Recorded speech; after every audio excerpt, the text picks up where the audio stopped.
So, start tayo sa isang big bowl.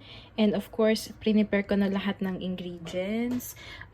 Macaroni ko is about 500 grams. So, kalahating kilo na already pre-cooked. And then, I've already prepared also yung salt and pepper. Tig 1 teaspoon lang. Some mustard, also 1 teaspoon. Some cheese, you can use yung Kraft Eden cheese, whatever cheese we have available in the Philippines. Pero in my case, ang gamit ko is Gouda cheese because we don't have the yummy Eden cheese dito sa France. Tapos, nag-cut na rin ako ng onions at green bell pepper. And then I have here, I will start with the sauce or the filling, the cream. How would you call that? The cream first. With mayonnaise. Again, this is a very cheap brand here in France, if you guys recognize that. So we will just pour everything in the bowl. This is gonna be hard with just one hand. I really need to invest on a tripod. So I'll be right back after I pour the mayonnaise.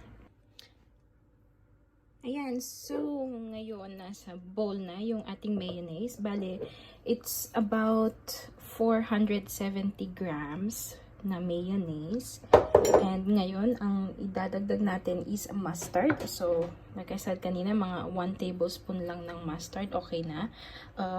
I honestly prefer the taste of my macaroni salad to be a bit more creamy than yung tangy. So, hindi ako masyadong naglalagay ng madaming mustard. Pero, you can adjust this according to your taste naman.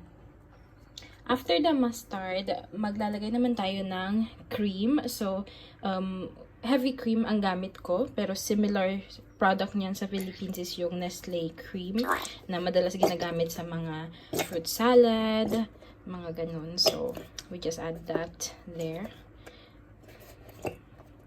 So, this one is about 200 grams naman siya. So, 20 centiliters or 200 grams. Haluin natin siya konti.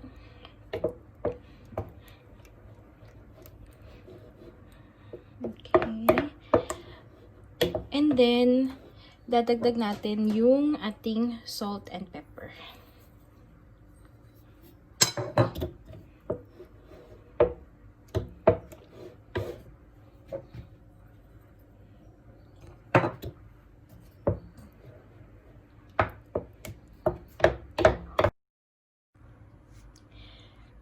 Now that the mixture is mixed, dadagdag naman natin yung ating mga vegetables.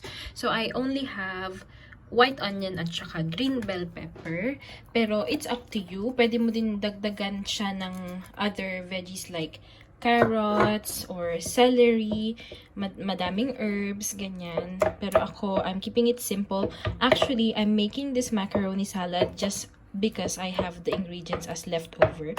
So, ito din yung maganda sa recipe na to is that very versatile din siya kasi hindi super strict in terms of the measurement, in terms of the ingredients. It's really up to you.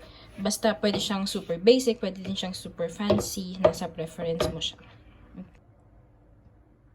Then lastly, dadagdag na natin ngayon yung cheese. Oh. Sorry, medyo sinisipon ako. No, hindi ako sinisipon dahil siya sa pepper.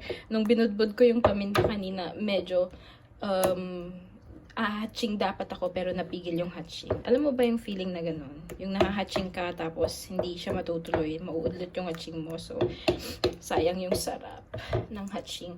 Now, tapos na yung filling or cream natin. Ang next step would be just to mix yung ating macaroni dito sa ating mixture ng mayonnaise.